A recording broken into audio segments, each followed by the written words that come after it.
I don't think so. I think the only thing on there, like, I go through was the splash. Yeah. I will always go to the splash. It's an anticipation. You okay? Right. Oh, thank you. Yeah. All right, thank you.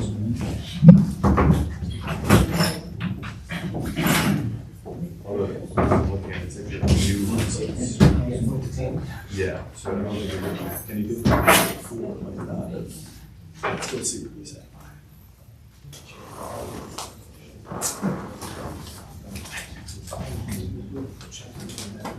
This is the time.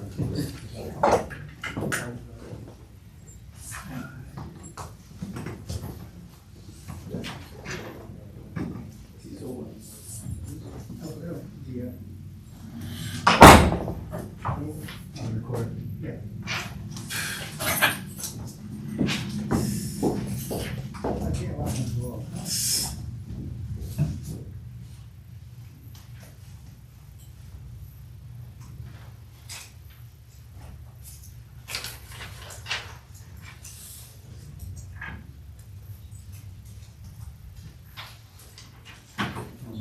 I want to introduce you to Jim.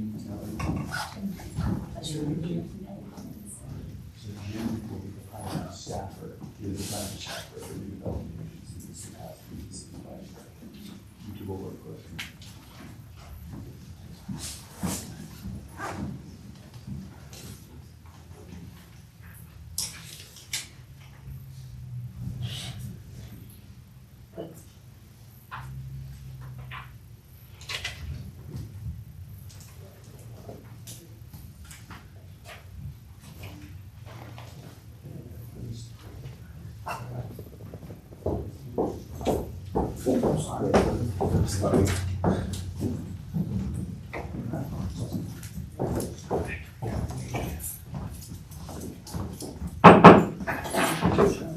Good evening, everyone, and welcome to tonight's city council meeting.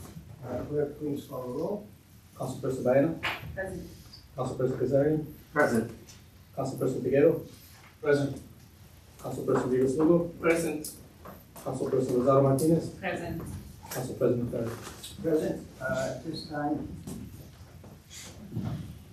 I'd like to all rise, and I ask Councilman Kazarian to please lead us in the pledge of allegiance. I pledge allegiance to the flag of the United States of America and to the republic for which it stands, one nation, under God, indivisible, with liberty and justice for all. The next item on the agenda on the number 3 is public comment. It's time I'd like to open public comment. Seeing none, hearing no. Public comment now closed. The next item on the agenda is approval of records. Meeting minutes from February 10th, 2025, Council. Has everyone reviewed the minutes of the previous? Yes. Without objection, a motion to approve. Motion. Motion. So Second. Any second? All those in favor signify by saying aye. Aye. Chair votes aye. Motion passes 6-0. Next item on the agenda on item 5 is executive communication, consideration of appointment by Mayor Maria Rivera of Nellie Hoffman Vargas, 19 Crossing Street, to the Central Quality Development Agency for a term to expire January 1st, 2030. Without objection, however, I'd like to move the claims. We have a claim at the very end of the agenda. And the young lady is here. I'd like to take the claim. It shouldn't be wrong. Without objection, Council, we'll take the claim. She's sitting in front, second row. If she would like to step up. Sorry, yeah. There's no need to sit through a 6.5-hour meeting. Everyone review that claim? Good page introduce yourself. Hi, I'm Kristen. I'm a citizen of the town of Laketon. I live right over by the intersection where it's on Higginson and Lonsdale Avenue. I reviewed it, and first of all, you are correct. I hit that same number every time. Good news is, I know it's fixed. I went by there today, there's 2 areas that are fixed. Has everyone read the police report? And the claim is $300 a minute. I think it was 228, was that what it was? It was under 300, I think. It was about 228 Yeah. I believe. 228, You're under the max, so it's 300. 81. I have a question. Is this part of Longville owned by the city? I had originally contacted the Rhode Island Department of Transportation. They immediately sent us to here and said it was like one of the 3 streets that they're not responsible for. That's correct. Yeah, it doesn't have a, Yeah, but there's some parts of Lonsdale Yeah, that are. Yes, it's a state road. Yeah.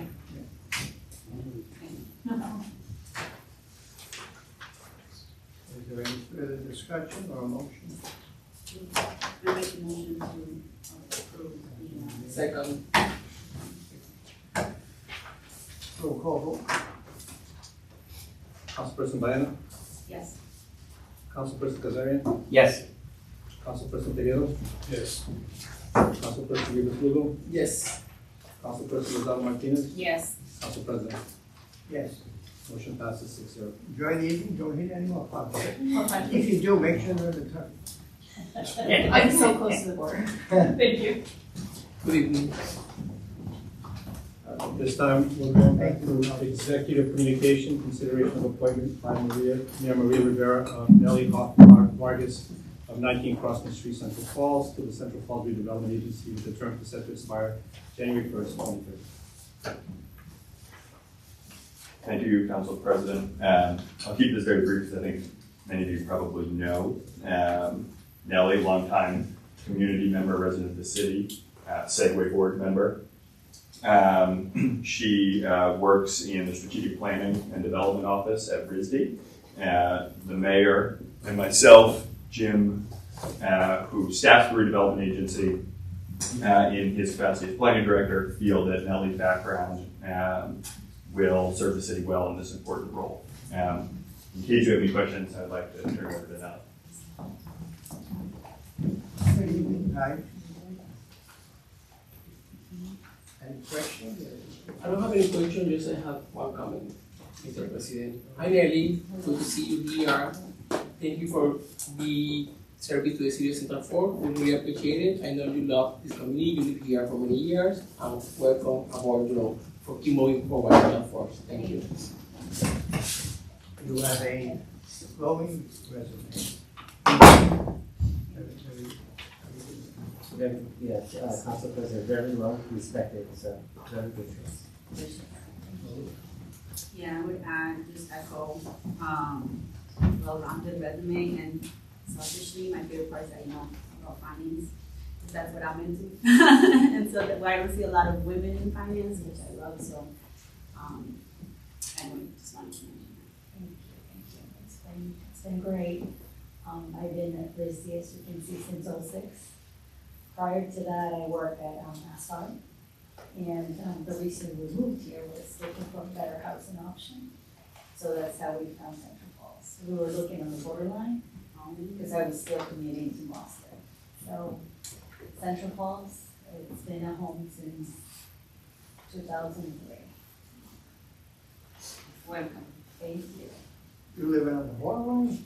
No, now I was looking because I was traveling to Massachusetts, so I was looking in Attleboro, South Attleboro, Pawtucket, that first exit, to avoid Providence I'm traffic. laughing. I'm Oh, the laughing. borderline. There's a song called Borderline by Madonna, that's why I was thinking of that. Anyway, Yeah, no. any other questions? I'm gonna say, all those in favor signify by saying aye. We need a motion. I motion. I second. All those in favor signify by saying aye. Aye. Best of luck. Motion passes 6-0. Next item on the agenda on the executive communication, item B, consideration of appointment by Mayor Maria Rivera of Kevin Marchand of 54 Perry Street, Central Falls, to the planning board with the term to expire January 1st, 2027. Council members, Mr. Marchand was not able to make it this evening because of prior work commitments, but I strongly believe, and the mayor does as well, in his credentials for this role. Planning Director Vandermillen, in his capacity as the staffer for both the zoning and planning committees, also believes that Kevin is a strong choice. And I've worked with Kevin on the zoning board, very diligent person, very good fit. Yeah. I guess I know his family is just a great softball for me. His mother's wonderful. By the way, she's gonna be 100 years old as mother at the end of this month. So, 100. God bless. Looking for a motion to approve? I made it. Motion approved. Second. Take a voice vote again. All those in favor, signify by saying aye. Aye. Chair votes aye. Motion passes 6-0. Next item on the agenda under electric communications is item C, Department Financial Reports for February 2025. City Clerk's Office, Department of Public Works, and Code Enforcement, Fire Department, and Police Department.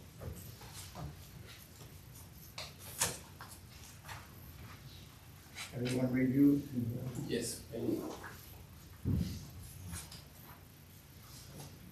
Very good.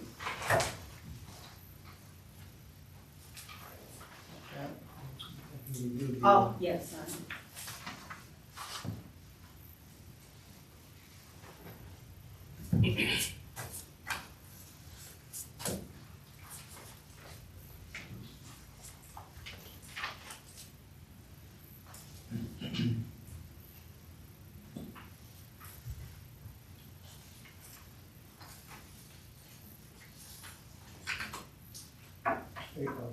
Is there a motion to approve collectively? I made the motion. I second. Motion by Liz, second by Tatiana. Collectively. Clerk, please call the roll. Councilperson Diana, Yes. Councilperson Kazarian, Yes. Councilperson Figueroa, Yes. Councilperson Vivas Lugo, Yes. Councilperson Rosado Martinez, Yes. Council President Ferry. Yes. Motion passes 6-0.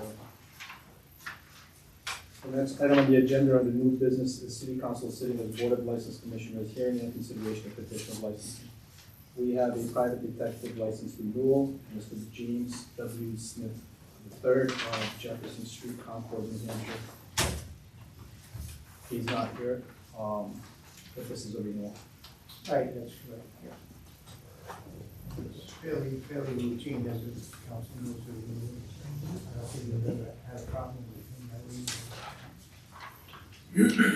With that, looking for a motion to renew such a license.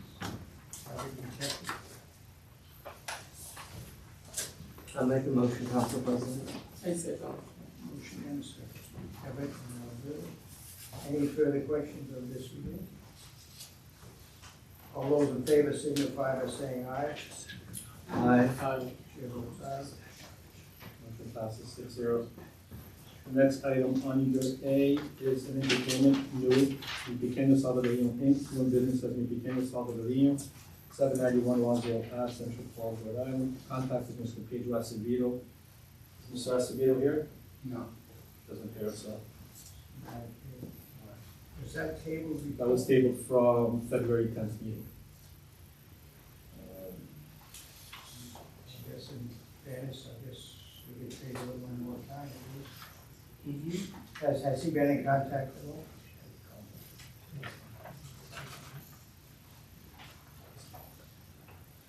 We have reached out to him, he has been in touch with us. Mr. Acevedo had owned the business prior, I don't know if you guys recall. He used to be Salvadoreño restaurant. He lost his incorporation, so he had to reapply, and as a result, the new name, but he did have a entertainment license in the past. This is the one right next to Westby's. Correct. I mean, as far as you know, we never had a problem with As far as I know, no, but we do have, officer. Most of us are check with dispatch, there's no problems with that address.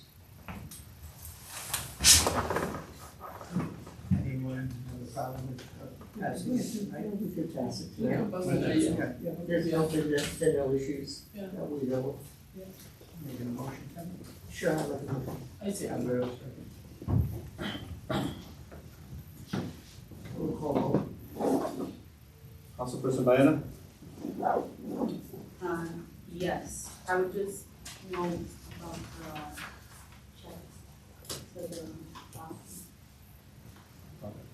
the, but yes. Councilperson Kazarian? Yes. Councilperson Figueroa? Yes. Councilperson Rivas Lugo? yes. Councilperson Rosado Martinez? Yes. Council President Perez? This motion passes 6-0. The next item on the agenda under City Council sitting as Board of Licensing is a mobile food establishment, Lou Yerfrin Tavares, doing business as Julius Ice Cream Truck, 263 Webster Ave, Providence. Is Mr. Tavares here? Yes.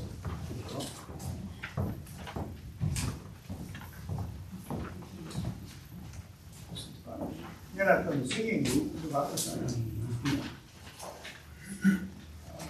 You get one of the mobile trucks, It's, ice cream. Ice cream truck, yes. And do you plan to continually move in the evening, or you have not stop in one place, you go up and down the streets, is that?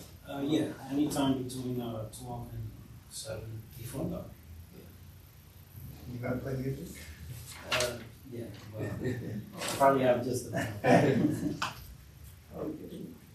Any questions of the applicant? We're all familiar, I think, with mobile ice cream. Yes. I don't have questions, just I have the comment. Thank you. You part of some company or just independent? Independent. Okay, perfect. All right. Thank you so much. I will look.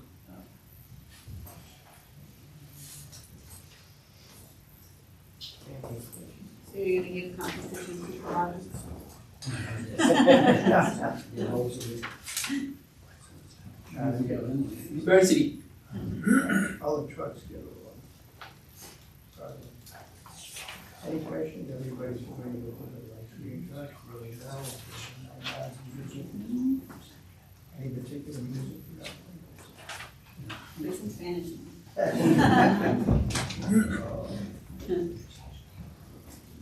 There's no question, looking for a motion to approve. I made the motion.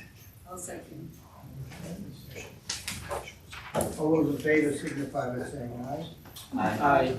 Chair votes aye. That's like, when do you plan on, Motion passes 6-0. when do you plan on starting? Maybe in a week or two. Some information. It's been done, yes. Thank you. Thank you. Awesome. Yes. You go right through Christmas? Nah, probably October.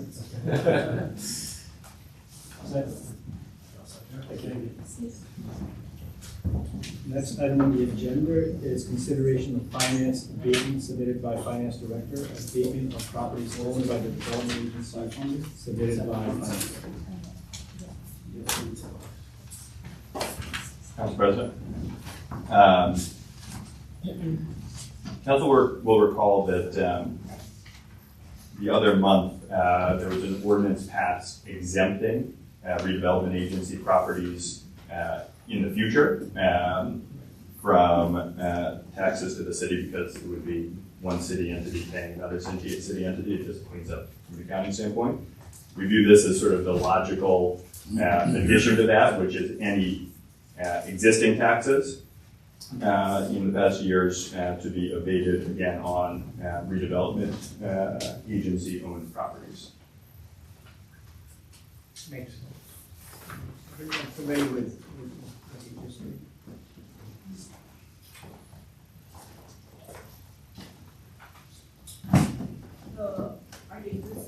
The ordinance was for the future, but Yeah, we're just. exactly. So The suggestion is. it's I would to- contend it's sort of the logical companion to the ordinance, which prevents this problem from happening in the future, and this clears the issue that we've had in the past. Yep. Any further discussion? Any for a motion to approve the following abatements?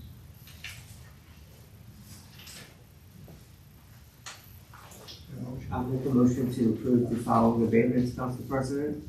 I second. Any further discussion? Roll call Councilperson Baena, Yes. Councilperson Kazarian, Yes. Councilperson Pereira, Yes. Councilperson Rivas Lugo, Yes. Councilperson Rosado Martinez, Yes. Council President Ferry. vote. Yes. Motion passes 6-0.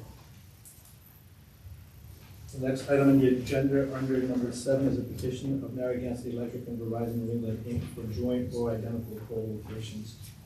To Roosevelt Ave, install new P70 as a riser pole, new Catamount. Transform to service new development. Brook Street, installing a stud P3-84 across from P3. Kendall Street, installing stud pole on sidewalk for support of P5. Any questions? Yeah, as I usually say, they gotta do what they gotta do. I mean, they have to put a pole up, whatever they have to do. I mean, who are we to say no? They don't just put a pole up for everything. Ask about the Brook Street one. I request that. What is it? Is there new property going up on Brook Street that we No. need that? No, this proposal was, they requested like, and this, is what I know that the DPW did go out and investigate, and they gave their sign off on each.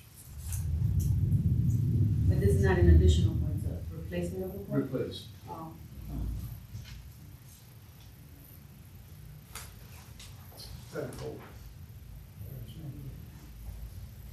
Any further questions?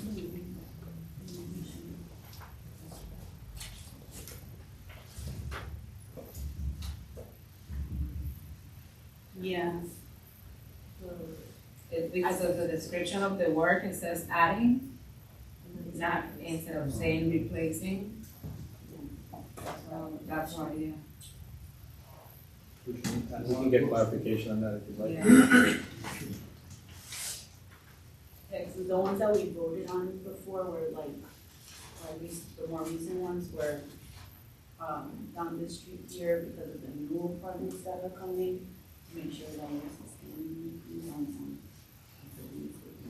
that was my understanding. No, so I just wanted to get clarity on it in case there was new stuff happening, and I say that because there was a resident who called from Brook Street that was talking about new, housing development across the street from his house. I forgot the address, it's right at the end of Brook Street, where the retaining wall is. So there is new housing happening with like, I don't know. So this speaks to an item that's later on the agenda, but what I can say is there's 2 lots on Brook Street near the end. The one furthest, the city's proposing to acquire as part of the high school project. The one second in from Liberty Street.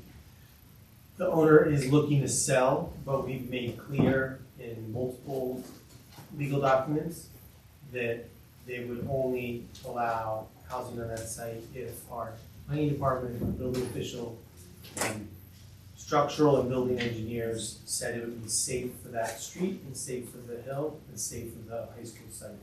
So we're very sensitive to the condition of that hill. Yeah. But there's nothing that's been proposed as of right now. Okay. But like I said, later on, I'll describe a bit more fully how we're gonna deal with that landslide situation. Thank you. Actually, maybe we should approve all 3 and, we get a clearing on that Brook Street. Should we approve the others for them, approve 3 and, leave Brook Street up, no? It has nothing to do with projects, I think that's fine. There are only 3. With that, a motion to approve collectively.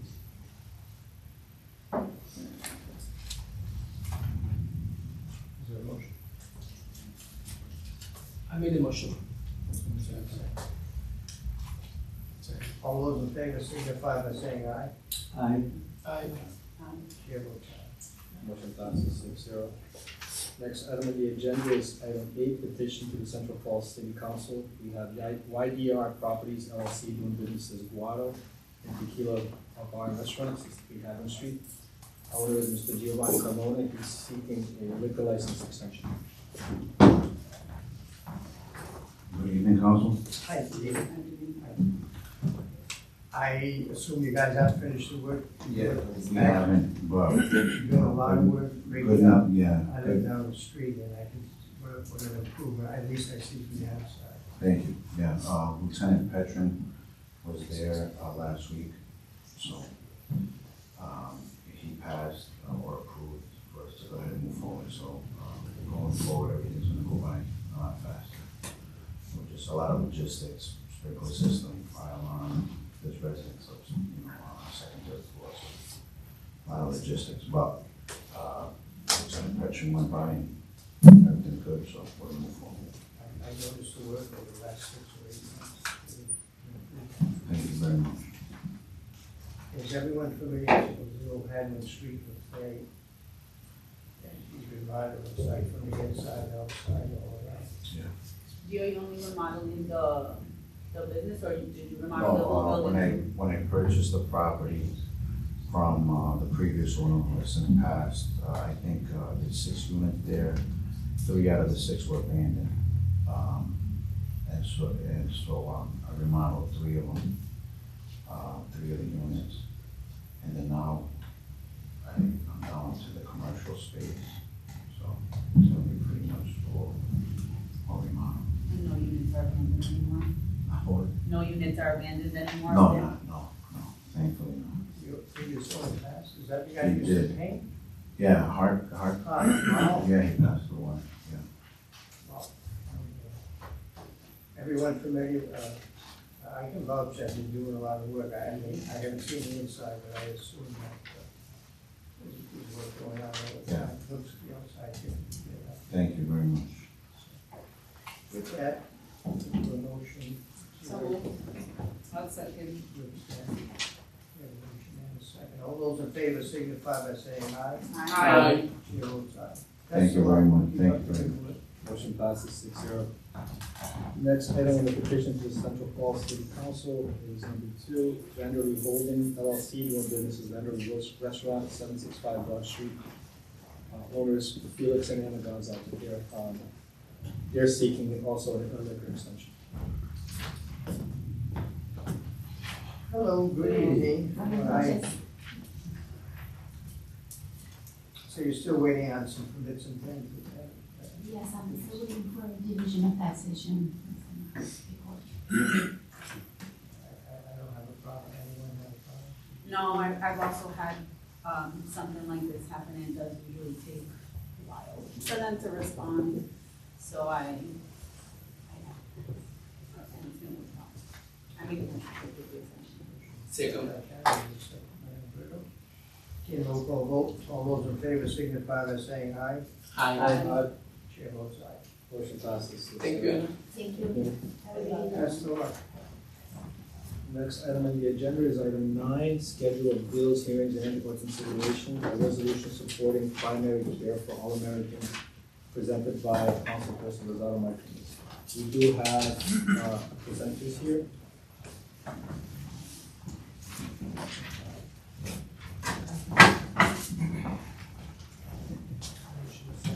I should use this.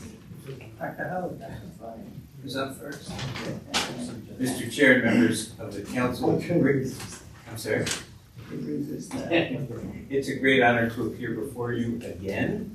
I'm appearing here not in my role as the chief health strategist for the city, but instead in my role as the president of Primary Care for All Americans, a national organization that is in 40 states, has 1,200 people and 350 zip codes, and is working to figure out how we build a healthcare system that's for people, not for profit, in the United States.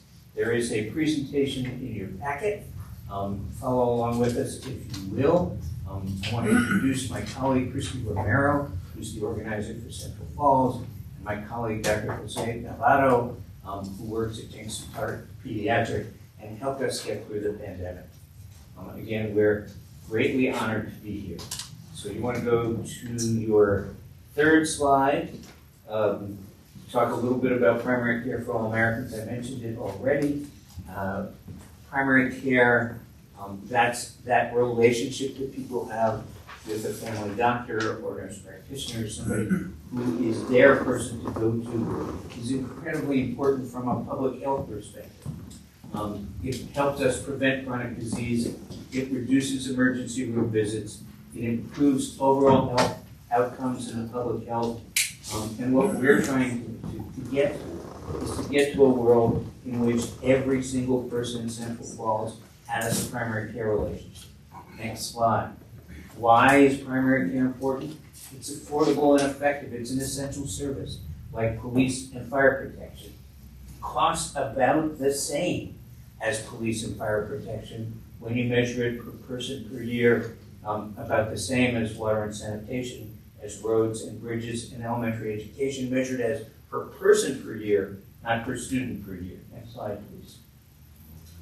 It's also the only medical service that's ever been shown to stabilize or reduce healthcare costs while it improves public health outcomes. No other medical service is that truthful. Next slide, please. It's important. Here's how it works. It's first contact. That's the primary care folks are the people you go to see the moment you get sick.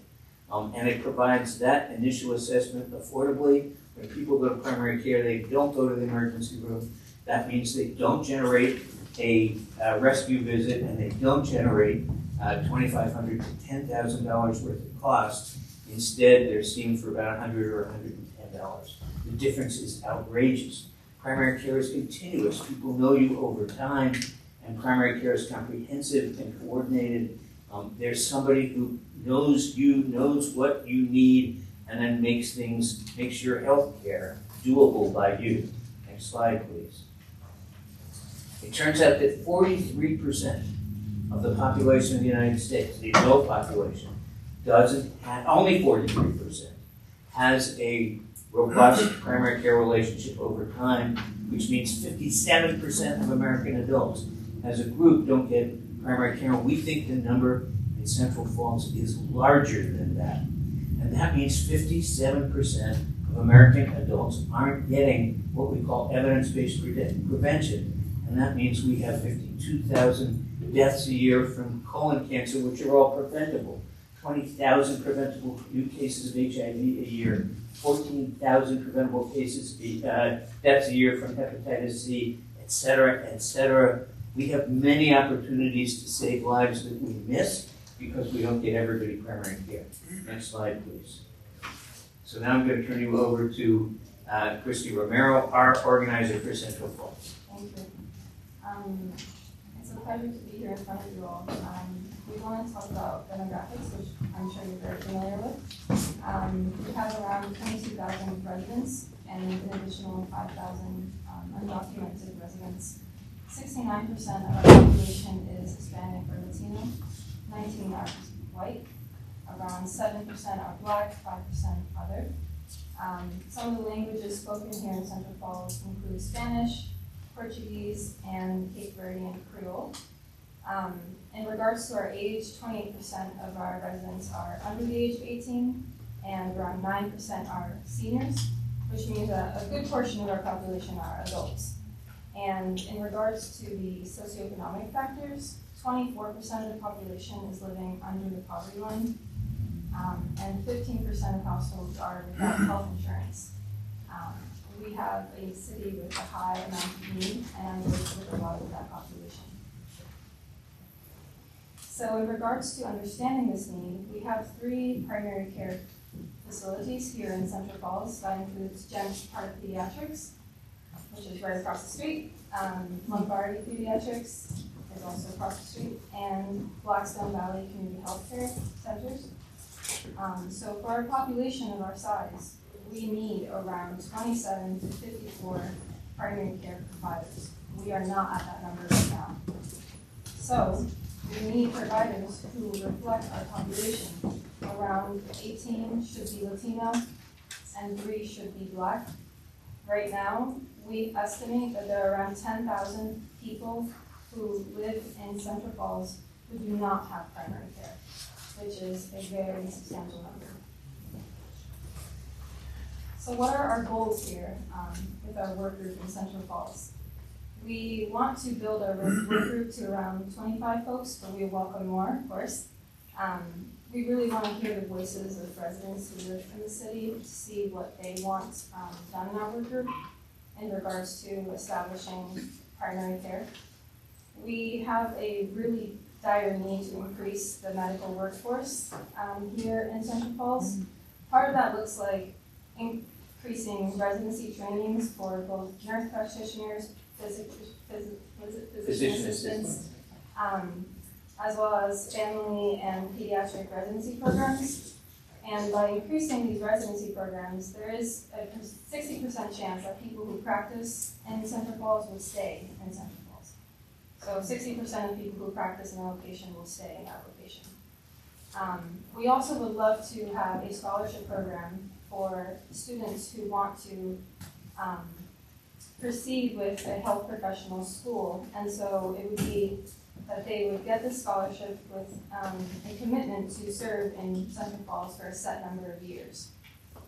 And we also know that pathway programs are really essential for our youth. We have a commitment to our youth. And that looks like career coaching for high school students interested in health professions, as well as admissions coaching for students who are in the process of getting into or applying to health professional schools, including physician assistant programs, medical school, things like that. And I will turn it over to Michael to talk about health plans and reports. So, and the other thing that we can do, because we have information from around the country, is help the council and others look at developing what's called a community-owned health plan, where the city might rethink how it buys health insurance for its employees, and use that health insurance to bring in more primary care clinicians, as well as develop a yearly primary care report for the city, so we know how many people have primary care, how many don't, and how many new primary care clinicians we need, and also report on what our progress is, what kind of progress we're making getting those new primary care clinicians. We are an educational nonprofit, so we can't urge this council to do anything, but we hope that the time we've just spent at your, and the time you've been kind enough to give to us has been helpful in understanding what the challenge and the opportunity is, and that we're happy to take any questions you might have. Thank you. Open the floor, any questions? No, so,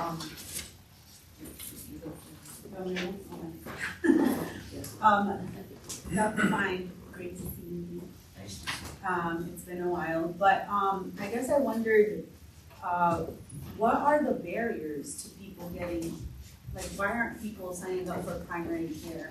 The biggest barrier is there aren't enough primary care doctors, nurse practitioners, PAs, and we have a national shortage. It takes now a year in most places to get a primary care doctor. And that's not just here, that's all across the country. And it's because everybody was relying on the federal government to make sure they were enough, and the federal government wasn't doing that. And that's where we got the notion that we ought to develop scholarship programs in communities. The communities can take this on, and communities can do it. And we ought to develop community-owned health plans. And we ought to do things like pathway programs. So our kids know that they can go to medical school and nursing school and really be able to afford to do that, which hasn't been the case traditionally. Often now, people who want to do primary care graduate from medical school $500,000 in debt, which is scary for a lot of kids from staff. But we think there are different ways of doing it. I mean, one of the things we're working on statewide is trying to support the development of a public primary care medical school at URI, which would take 50 to 100 people from Rhode Island and bring them to medical school in Rhode Island. And if they committed themselves to do primary care, they'd get to go to medical school for free. Those are the kinds of things that need to happen. But it's going to take communities working on it, community by community. You know, that, as I think some of you know, I've had the opportunity to sit at basically all the tables that matter statewide and nationally. And I know for sure that the cavalry isn't coming. They're not gonna do it in the federal government. They're not gonna do it, they may do it a little bit in the state government, but communities can make this happen for themselves. Yeah, no, I actually, last year I was looking for a new primary care doctor and I had to wait, I don't know how many months for it. And I actually had to go to Thunder Mist, which is 30 minutes away, right? So when I was doing my prenatal stuff, it was a lot to get there every single time, so I get it. For Blackstone Valley Community Healthcare, that was something else that we thought, I think they do great work, but I also have heard from residents that there is a challenge when it comes to primary care. And is it that there's not enough of them? There just aren't enough. Okay. You know, they just brought on 2 new pediatricians. Thank goodness. But they need plenty. Yeah. You know, I mean, and as some of you remember, I was involved with building the neighborhood health station. There's enough physical space Okay. for 20 That was more my next people, question. but there aren't enough people. People, yeah. Not any place in the country. And that's why we're gonna have to step up if we're gonna change this and do it community by community with scholarship programs. You know, I mean, I'm hoping that we will have some galas and parties to raise money to fund a scholarship program, because it just isn't gonna happen on its own. On the first page of your slide deck, it says our current work group members. I love to see that we have a fellow council member on it, but how do we get involved? Like how because I heard also there were, work group, build our work group. If you know anybody who'd be interested, please let them send an email to Christy and we will get you involved. We have a meeting at 8 o'clock tomorrow morning. We meet every 2 weeks for a half hour, and we're developing this group as time goes by. I have the opportunity to work with a work group in New Bedford. 47 people are working on this. You know, as we do this around the country, it takes communities to get involved themselves. And if you know anybody who might be interested, please send them to us because we need them. Amazing. And then just a couple of comments or suggestions. I don't know, you might have already done this, but because I worked in the school district and then I worked at RIDE, in terms of pathway programs, like the high school currently has, I think a biology pathway it's biomed actually, yes, thank you. With Dr. Upegi was leading that. Right. And so, that could be a partnership right there where you start talking to the CTE director and kind of, get that going there. And you should know that we're doing outreach. We have now identified 3 people who are, one in medical school, one in residency, and one in practice from Central Falls. And we have reached out to them, and we're gonna try to bring them here to sort of help kids here understand if I could do it, you can do it, and a bunch of other things. I would also like to add that as someone who's gone through the sort of pre-med journey, and I'm still currently on it, I will say there are a lot of hurdles along the way, and there are a lot of initiatives and programs in Rhode Island that I think students just don't know about and know how to access. So that's part of our commitment as well, sort of helping during the orientation phase and sort of exposing them early on so they have the best chance. Yeah, we see that a lot with any type of resource. I think sometimes there's a big effort with resources, but then people don't know how to access them. And then the last thing I would say is, at the state level, there's this push around developing the teacher workforce. Like, what could it look like if you had a similar movement, with a... There is a Primary Care for All Americans Rhode Island state work group that's working on some of those things at the state level. But our sense is that the more communities develop local work groups, the more we'll be able to get the state to pay attention. Yes. Amazing. Thank you. Thank you. I just want to add that I know some of the problems, I'm going through 3 primary care, I thought it was me. I guess. Well, that's good. I guess Rhode Island's on the low end of the scale. And also, primary care, they're overloaded. First of all, my wife's a nurse, she wasn't retired. But a nurse goes in for 8 hours, the day's over. Primary care, they're so short, their day may be 12, 15 hours to get to all their, some of their patients. So those are the 2 problems I was told. we're on the lower end of the pay scale, guy in primary care, right now, they're overloaded. We're on the lower end of the pay scale in primary care with them, but we are the fourth best supplied for primary care in the country, and we're not good. And that just tells you how serious this problem is, and why it's gonna take communities stepping up. I understand, they're overloaded, the ones that Hugely we're fortunate to have. Anyone else? I just wanna add that, you know, why I am supporting the primary care for all Americans is that that's how I started. I started in Central Falls as a community member, caring about health and opening and raising this awareness in every family.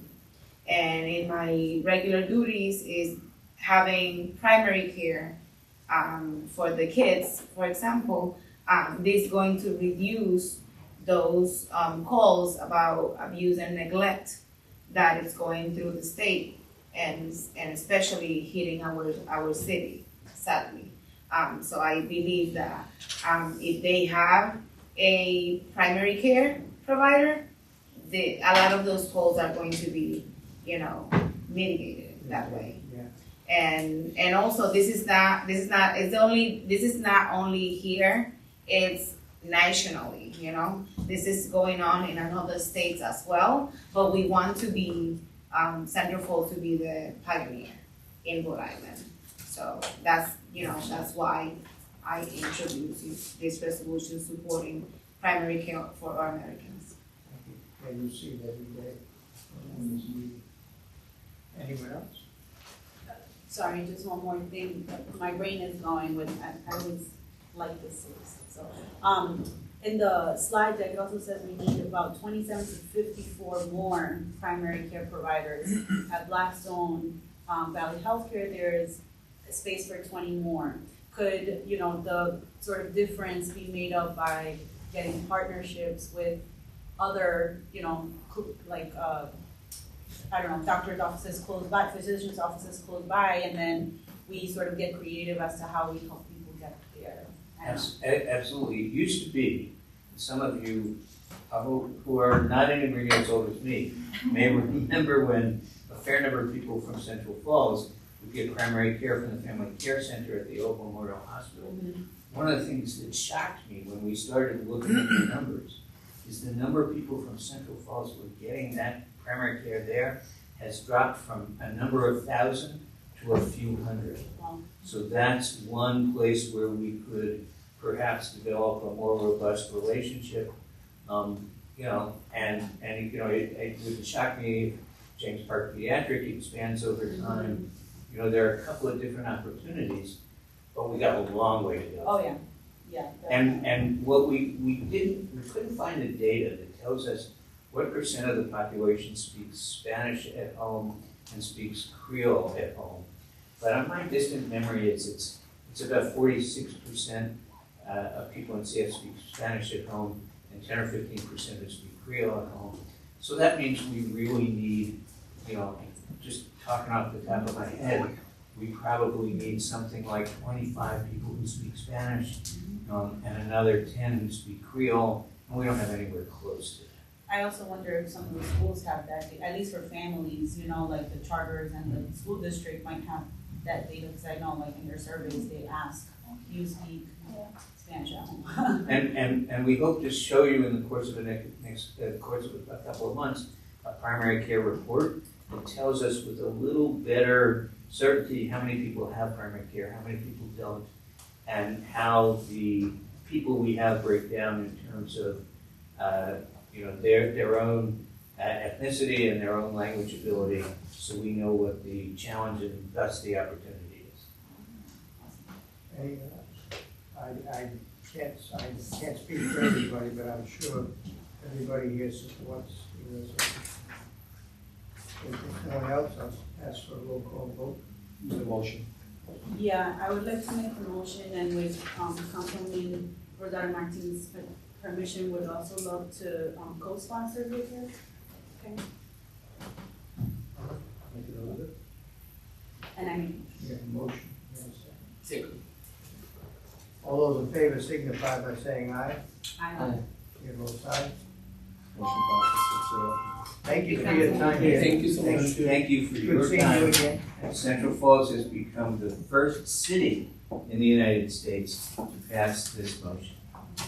Congratulations. Thank you. Be safe, take care. The next item on the agenda under scheduled bills, hearings, and considerations, item B, a resolution recognizing and celebrating 100 days in Central Falls, introduced by Councilman Kazarian. Yes, hello everyone. Did everyone get a copy of the resolution? I have it. So, not gonna read through it, but it's really, quite a, I would say, proud thing to do.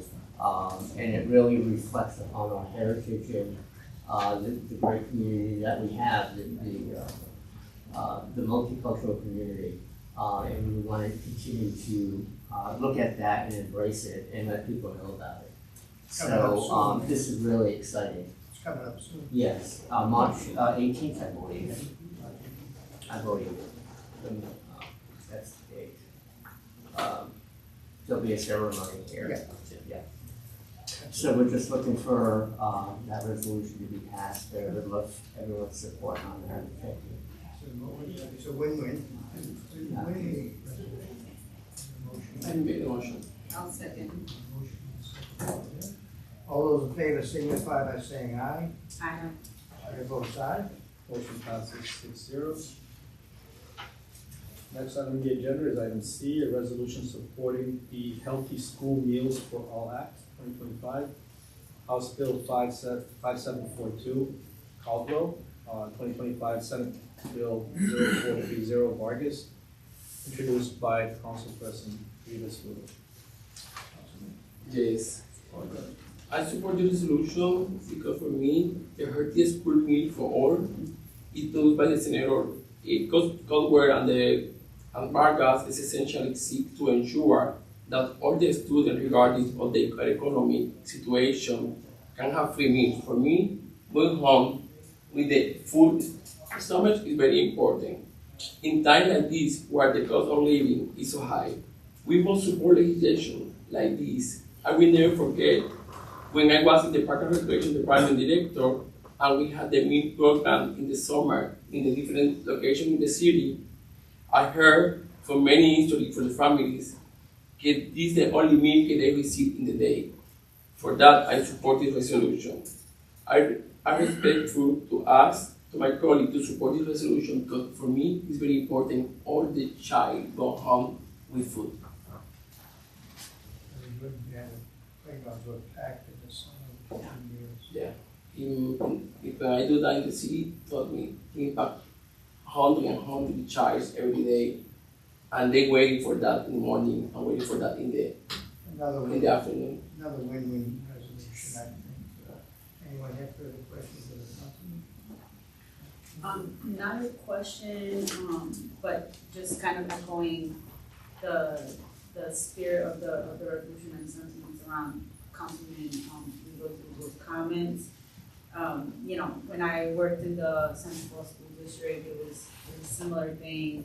And I worked as director of enrichment opportunities, leading all of the after-school and summer programs. So similarly saw and heard from families that those were the only meals that they were receiving from kids too. And we made sure to also have snacks because, kids are always fueled by snacks. That's really what kind of gets them going in this food, which is really funny. But yes, I would just echo what you said in terms of the need and making sure that we can provide this for all kids. So with that, I would like to make the motion. I'll second. Thank you. With that, roll call vote. Councilperson Kazarian, Councilperson Diana, Yes. Councilperson Kazarian, Yes. Councilperson Figueroa, Yes. Councilperson Rivas Lugo, Yes. Councilperson Rosado Martinez, Yes. Council President Ferry. Yes. Motion passes 6-0. Next item on the agenda is item D, a resolution in support of the 2025 Central Falls Legislative Agenda. This is introduced by Councilman Ferry. Is everyone with that? Fairly simple. Just what it says.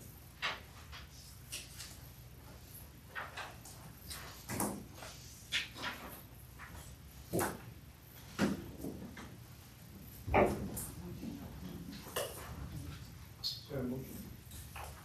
I made the motion.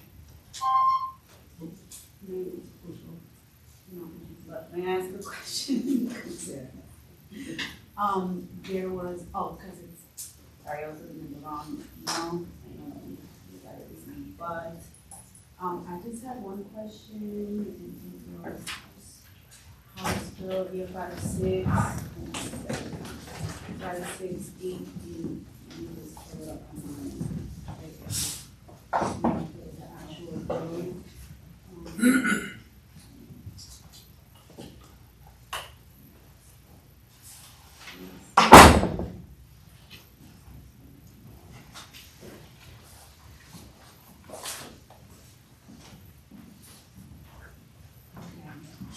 So, it was just, I guess I want to understand, I love what this is trying to do, but I just wanted to understand a little bit more on item 2. It says at least, item 2B. Any residential housing that is created by converting existing buildings from non-residential use and issued an occupancy permit should be subject to a fixed percentage of 5 years below schedule on income for the following 30 years outlined below. So is this like capping the sort of the tax levy that the city could impose on those? So the 8% law has been controversial for many, many years from many different communities from the top of the province. But the basic point here, I think, is that, and this came out of a controversy that landed itself in court in the last 2 years, is that the courts have interpreted this law to say that if Central Falls had a mixed-use building, so meaning there were shops on the ground floor and then low-income apartments above it, that we would have to give the apartments that 8% treatment, which is a form of a tax break for all of the PCFD and all the CDCs are eligible for. But because of the way that the law was very ambiguously written, you would also have to give the commercial units the same tax rate. And no one thinks that's fair, and this law fixes that. And June Speakman, who's like a housing activist, is the sponsor of it, and this would allow the city, for a project like that, to tax the commercial units as commercial and only the residential as residential. That clarifies that. Thank you. Anyone else? Motion to approve? Looking for a second, Council President. We have a motion to approve already? Yes, second. Second. Raphael? All those in favor signify by saying aye. Aye. Chair votes aye. Motion passes 6-0. Next item on the agenda under E is a resolution in support of the hazard mitigation plan presented by Councilperson Rosado Martinez. So I am, resolution approving the city of Pawtucket and Central Falls multi-jurisdictional hazard mitigation. I am pleased to introduce this plan that is updated through 2024.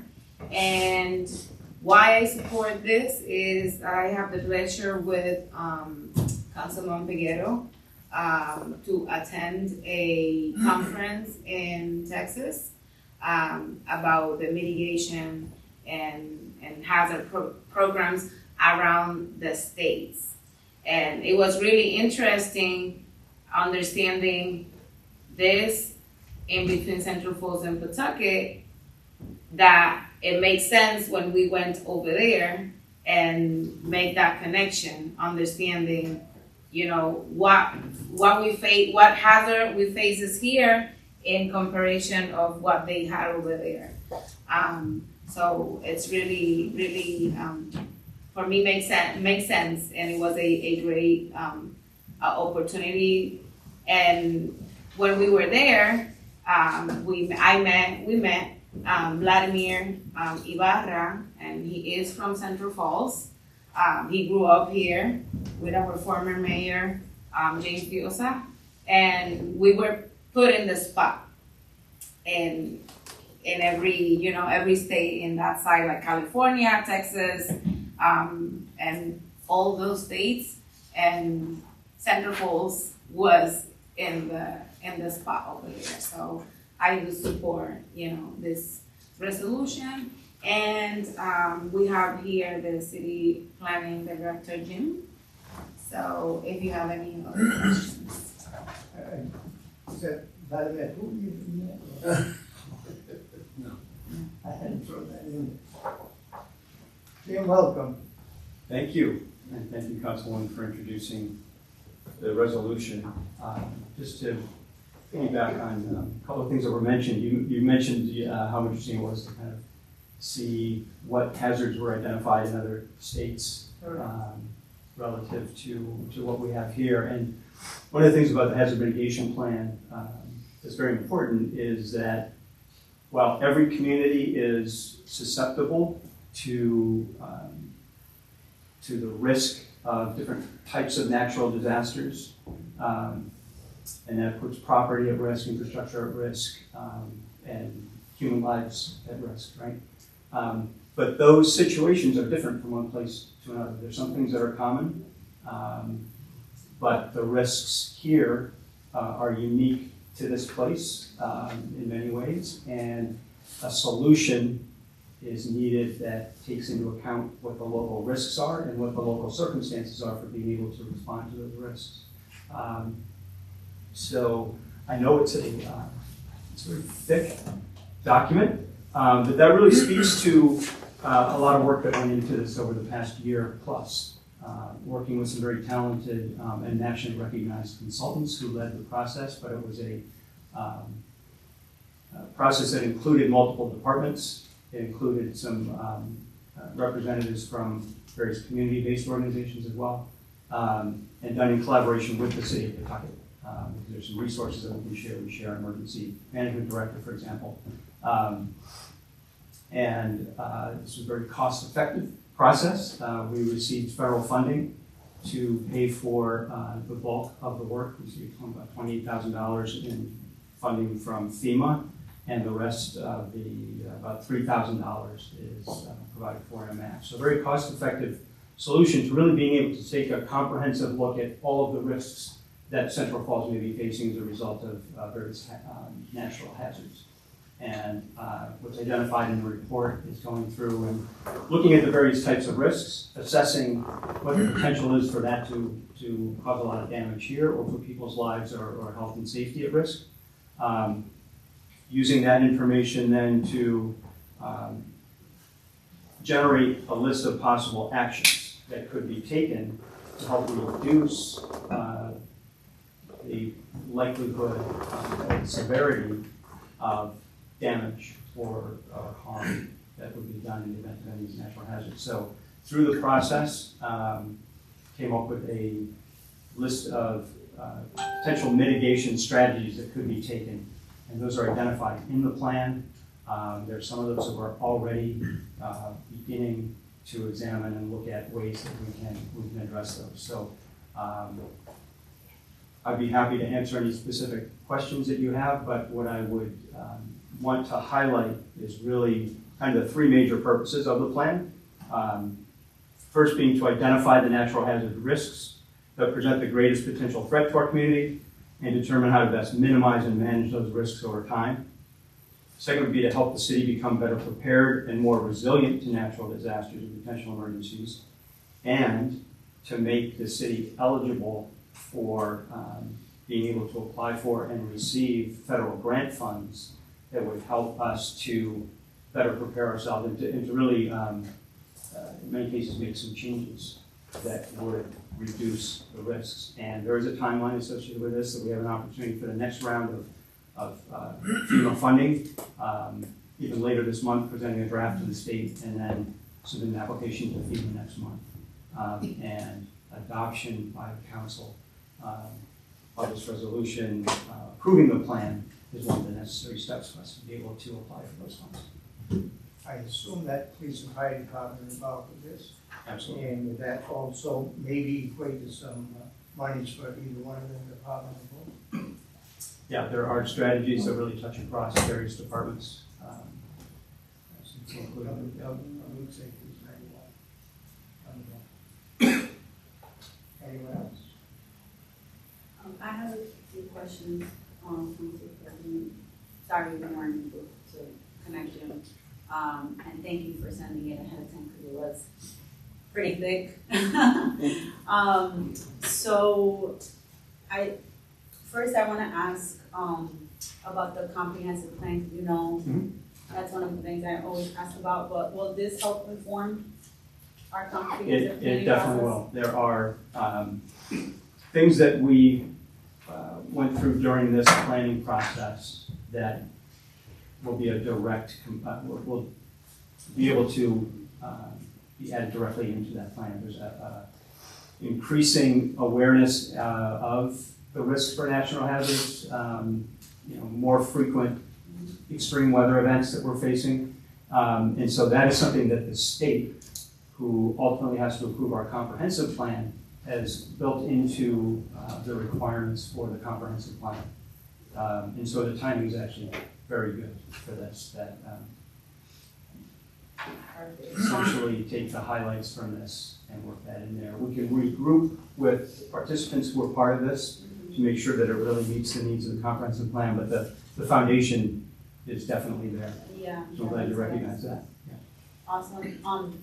I read in here in the plan that, the regulations had specified that we needed to review or submit the, plan for review and approval at least once every 5 years, and that last one was 2018, so we're over the 5 years, but I just want to triple confirm, even though we're over the 5 years, we're still going to be eligible for. Yeah, we have been in touch with, we have to submit quarterly reports to Rhode Island EMA as part of that, so they're very much aware of the progress that we've been making throughout that time period. They know, they being Rhode Island EMA, very much aware of the timing here. Just so you know, the process that we've gone through already, before the plan can be considered final, it does require adoption by the city council, but the Rhode Island EMA and FEMA have both already reviewed the plan. They provided some comments. The plan was resubmitted to address some of those specific comments. And so they're very much aware of where we are in the process, and this makes us eligible within this timeframe, as I mentioned, for the latest round of funding. Okay, perfect. There was on page 195, there was flood insurance statistics, and one of the statistics was that there are 5 repetitive lost properties in CF, including 3 residential structures and 2 industrial structures. How would you make sure that it doesn't, because it's happened a few times in those same exact places. So how would we mitigate that? Yeah, so there are some specific, one of the things that we are preparing to do and will be possible as a result of having this plan approved is to request funding from, it's not actually even funding from FEMA, it's just the technical assistance. FEMA and Rhode Island EMA would hire, in cooperation with the city, an engineering firm to do a on-the-ground assessment of where specific mitigation actions can be taken. And those repetitive loss areas would be highlighted, right, as you pointed out. They're subject to the same types of recurring issues. And so that would inform that whole process. It would be a citywide look to see what could be done in addition to the things that are pointed out as strategic actions that can be taken. But to really do a detailed engineering study and recommendation, cost analysis and so on of mitigation efforts that could be taken to do that. One of the areas around, for example, not far from the Public Works building, between there and the river. That area, residential area, and looking at ways that we could make some infrastructure changes possibly that could help reduce the risk of flooding in that area. Yeah, that's awesome, because I did see there was like, insurance claims and we're constantly paying out the same, the same claims, so, just wanting to ask about that. And then I saw on page 74, it was number 12, and it, there were just like certain things that were in a previous plan that we were sort of deciding to continue or not continue. Mhm. This was one of the things that we decided to not continue, so I just wanted to ask sort of like a status on that, because it was conduct regular maintenance for drainage systems and flood control structures. It did say that we're partially completed or in progress. As of October 2023, we were waiting for equipment to increase DPW's ability to, perform the maintenance necessary.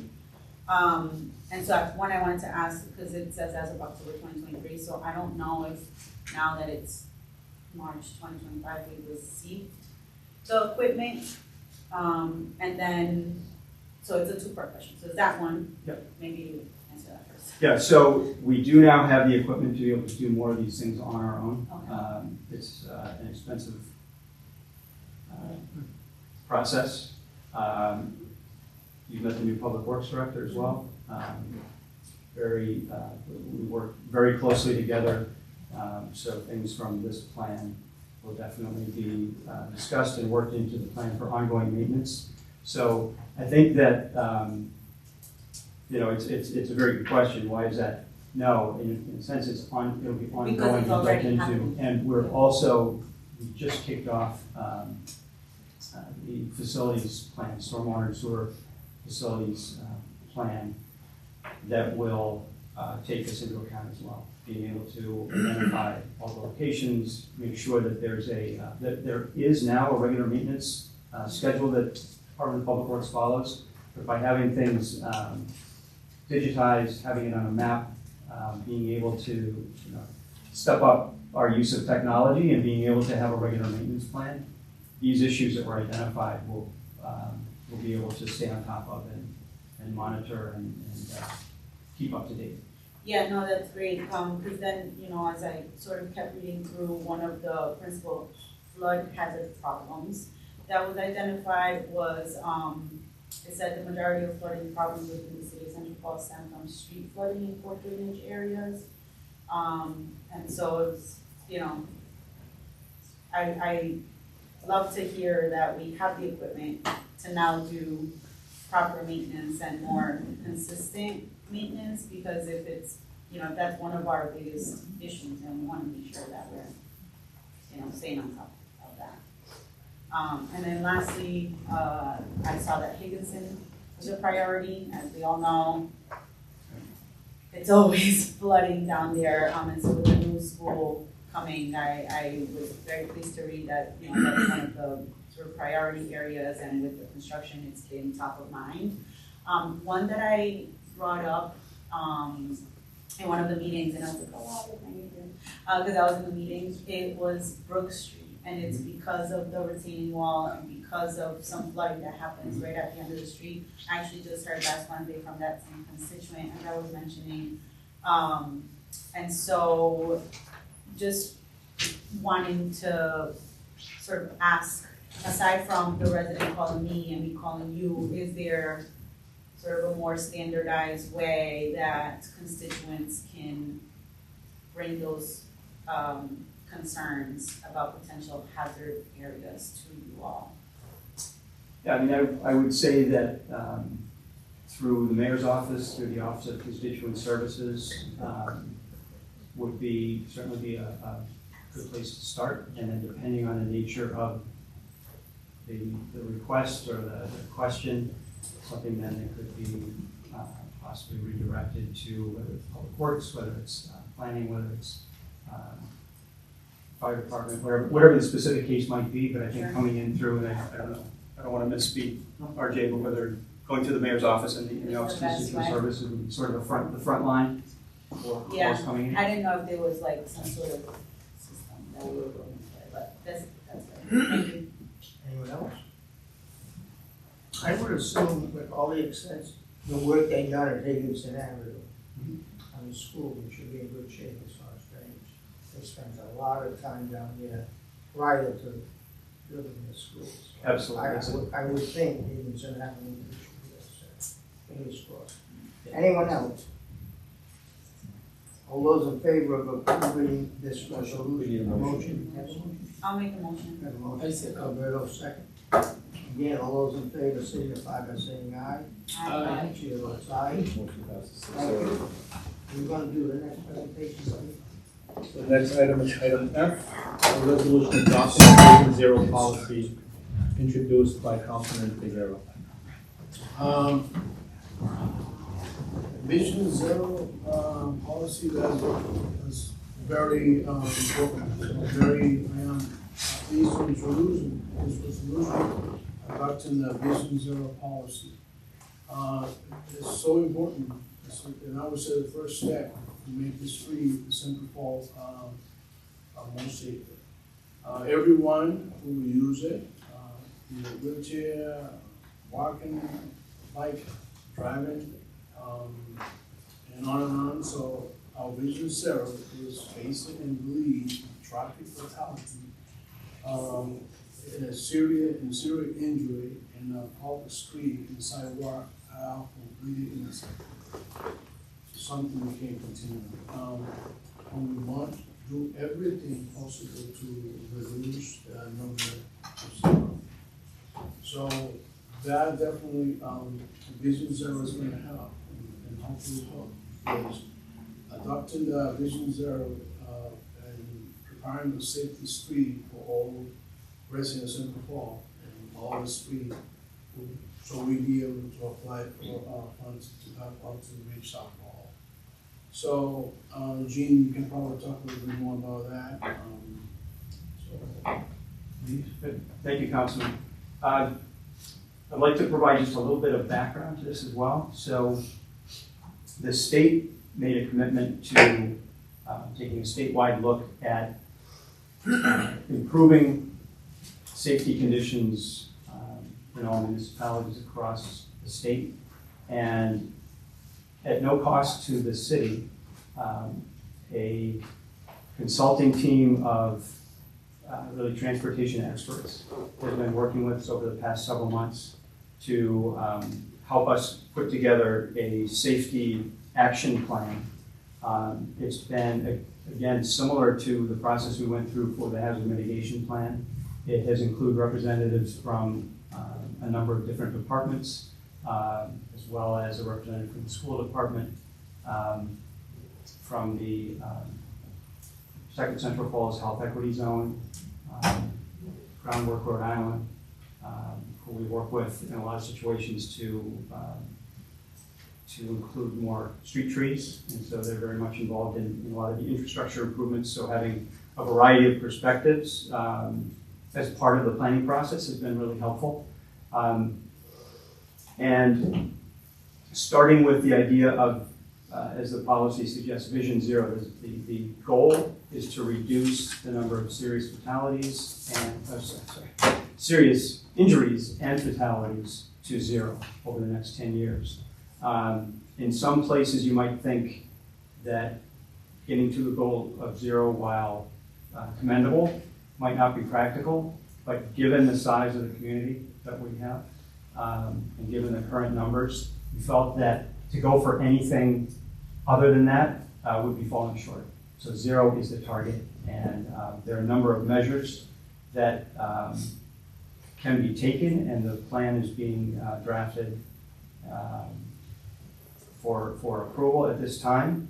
And again, similar to the hazard mitigation plan, once this plan is adopted and this specific policy is adopted by the council, we will be eligible to apply for implementation and planning funds. So there's some things coming out of this that we'll be able to say, we need to make some interventions here and here. We're looking at the area around the new high school. Pedestrian patterns are going to change. We need to be prepared for the conditions that the students will be facing as they walk to the new school. So with those kinds of things in mind, There will be some very specific implementation strategies that will come out of the planning process that we will be eligible to apply for if we adopt this policy and approve the plan. So we're excited to be able to move forward with this as well. Any questions? Looking for a motion? Council President, if I may, I realize that while I mentioned this to you just prior to the meeting, there is our consultant, just a few minutes before I came over here, pointed out that there was an error in one of the numbers that was presented in the version of the resolution that was distributed to you immediately prior to the meeting. I did distribute hard copies, so procedurally, I mentioned to the clerk, and I believe you said that a motion to accept the new or to amend the version that's in front of you to include, and it's the seventh paragraph that reads, whereas of the 2,773 reported crashes in Central Falls, that number should be 479. So look for a motion to amend the original. I make a motion. Second. Excuse me. A motion and a second. All those in favor of the Aye. Aye. Chair votes aye. Motion passes 6-0. And you just went over the correction. Everyone understanding of that one line correction? Yes. Thank you. Thank you. That was for the We need a motion to approve. Yeah, Not to approve. that was for the minutes. That was. I make a motion. I did have one question. It says, according to the Rhode Island Department of Transportation, pedestrians and bicyclists in Central Falls are involved in 44.4% of serious injury with fatality crashes, while representing 2.1% of all crashes. Do we know like how many are in Rhode Island? Because 479 is a high number, but only, I mean, it's really sad, but only one has resulted. So it seemed like a very high percentage, 44.4%, but maybe I'm not reading the numbers. Yeah, so that paragraph reads, whereas according to the Rhode Island Department of Transportation, pedestrians and bicyclists in Central Falls are involved in 44.4% of serious injury or fatality crashes, while representing 2.1% of all crashes. So I'll try to explain what that. Yeah, like the 44.4. So the number of crashes involved out of all crashes, most crashes that occur don't involve a pedestrian or a bicyclist, right? So 2.1% of all crashes include pedestrians or cyclists. But of those 2.1%, that accounts for 44.4% of serious injuries or fatalities. So smaller in number, but more significant in terms of the impact of anybody who's involved in one of those. Wow. Does that make sense? Yes, it does. Thank you. Thank you. That the number was throwing me off. Am I reading this right? Thank you. Looking for a motion to approve. Motion to approve the resolution. Motion by Councilman. Second. All those in favor signify by saying aye. Aye. Chair votes aye. Mr. President, I think it was, Councilman Rosado and the second. Council President stated, Councilwoman Rosado Martinez and Council President Lucas second.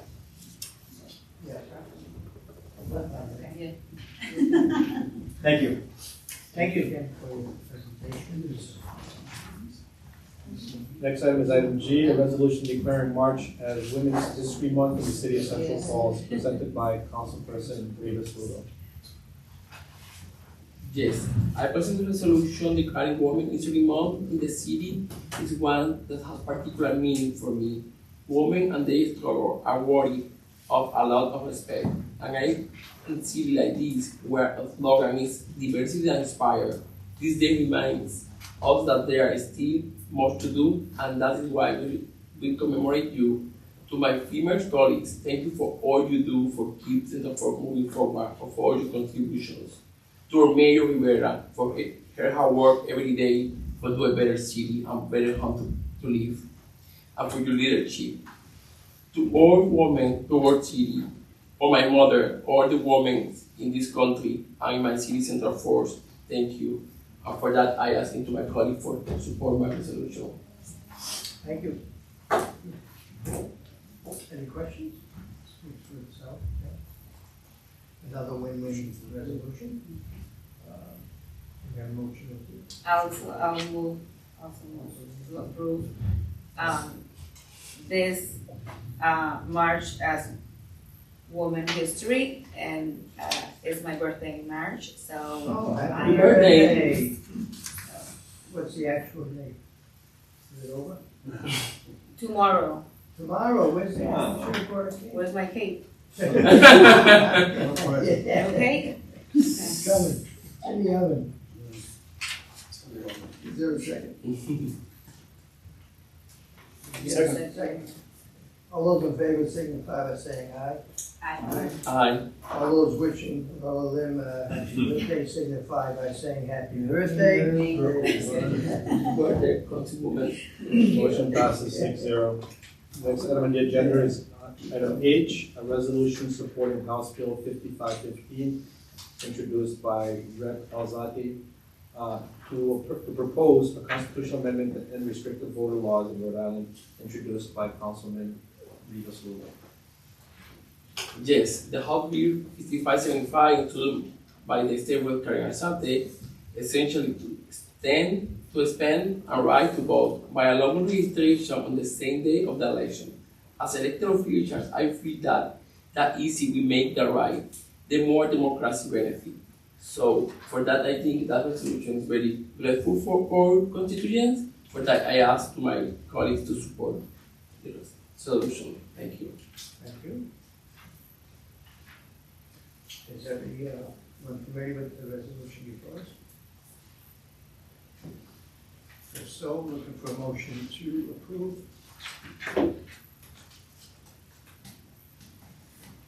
I'll make a motion to approve, Council President. Motion by Tim. Is there a second? I'll second. Go in. Any further discussion? Hearing none, seeing none. All those in favor signify by saying aye. Aye. Chair votes aye. Motion passes 6-0. Thank you. The next item on the agenda is item I, a resolution authorizing the mayor and/or city solicitor to effectuate the acquisition of 71 Brook Street, Central Falls, Rhode Island, Assessor's Plat 9, Lot 35A, for $1 for the purpose of supporting the new track and field complex at the new high school. Introduced by Councilman Ferry. Very important. I was thinking of that for months. Where's the track going to go? That's the biggest question we're getting right now is parking. But I think there'll be plenty of parking. Correct, Jim? At the new high school. You're in the back. So, Mr. President, this resolution addresses the Track and issue of the, we started discussing earlier, which is the rear hill, which is this southeast corner of the parcel where the new high school track and field complex is going to be built. And it originates from the current retaining wall that is along the side of the current track. And what the structural engineers found is that the current retaining wall along the current track is about ready to fail. So, not the big boulders that already failed. No. This is the one north of it that's almost like a concrete fence.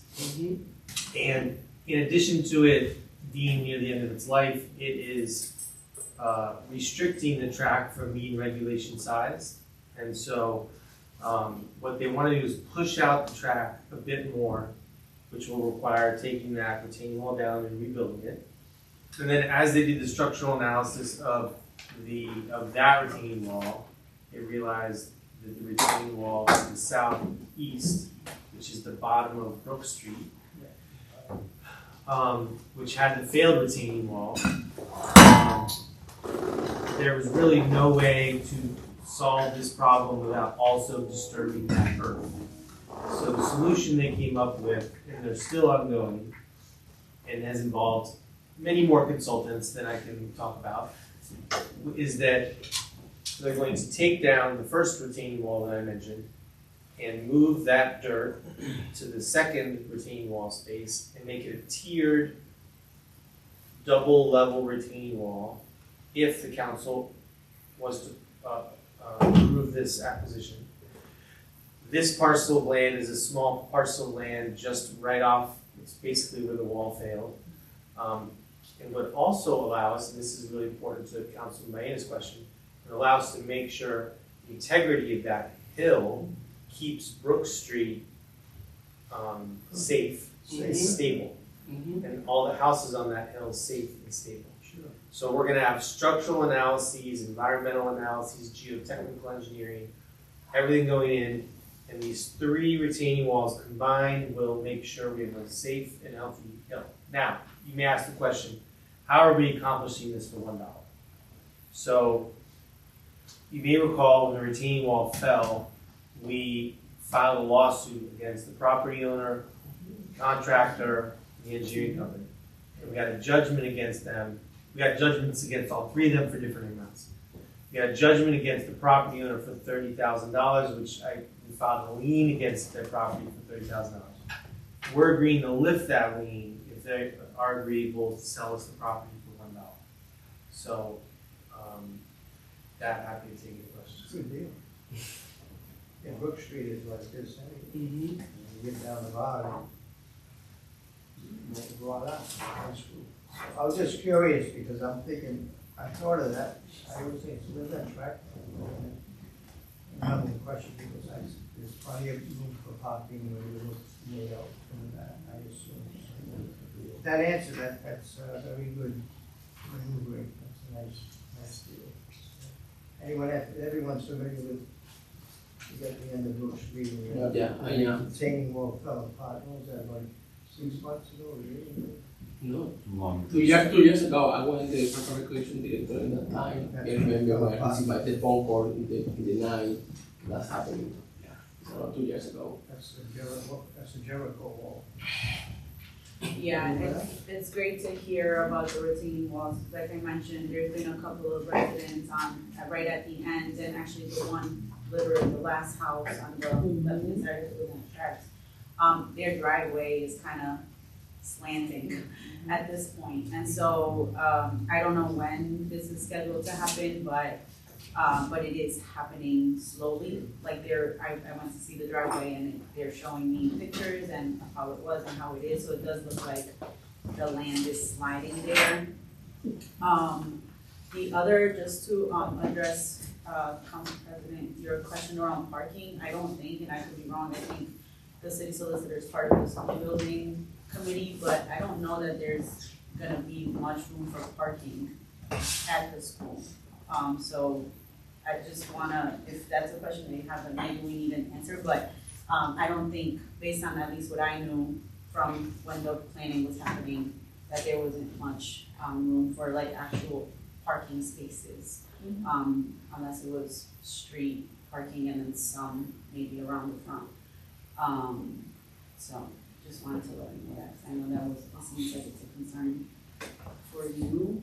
And then the last question, oh no, you answered it, it was about $1. I'm like, what is the sort of gain of a person for giving something to us for $1? So you just answered that, thank you. You couldn't get it down to 75 cents? Sorry, I did my best. All those, have we got a motion? Second. Second, all those in favor, signify by saying aye. Aye. Chair votes aye. I'm sorry, I know we already voted, but I do have one last question for you, solicitor, and it's how are we covering the cost of the walls? So,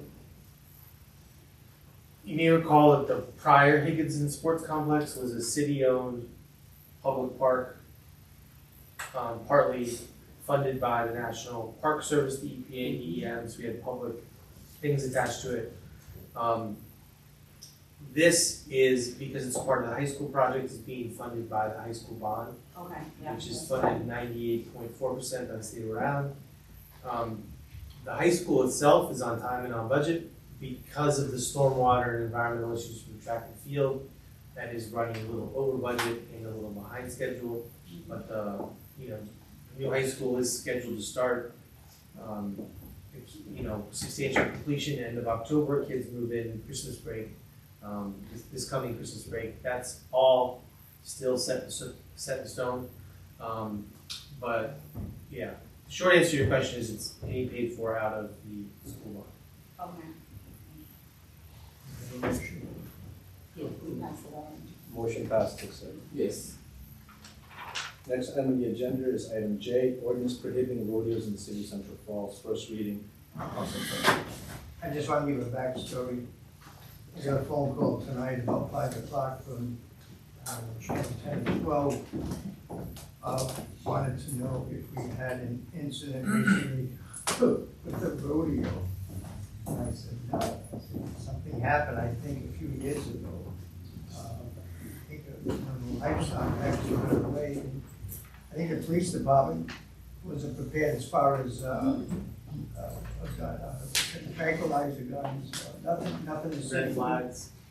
Nothing the city could do, I just, I told her, she said, no, we're not gonna do it, so I said, nothing happened, I said, something happened in North Attleboro.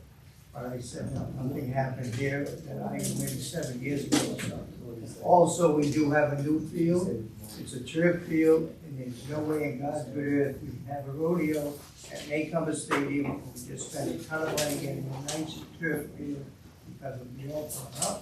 Plus, it's a square mile, and we got about 27,000 people. He said, oh, okay, thank you. So it's not doing the story that we had a problem at the rodeo. But I was laughing at it. That was a problem. Anyway, I don't think we can have a rodeo in Central Falls. Dog show, cat show, maybe. All those on out. Entertain a motion. Motion approved.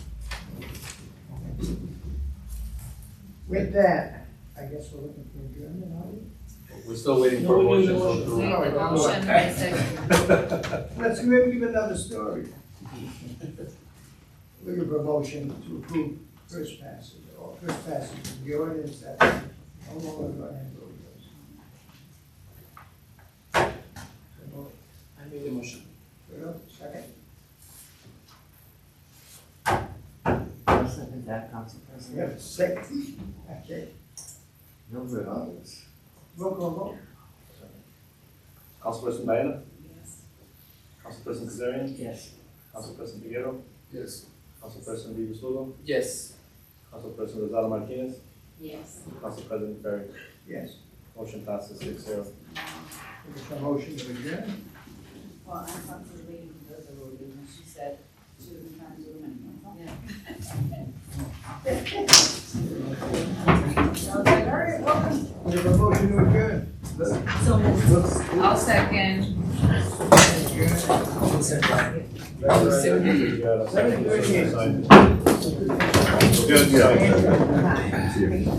Yes.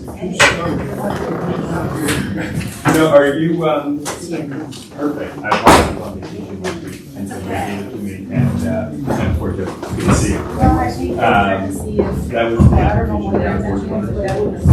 I've got it today.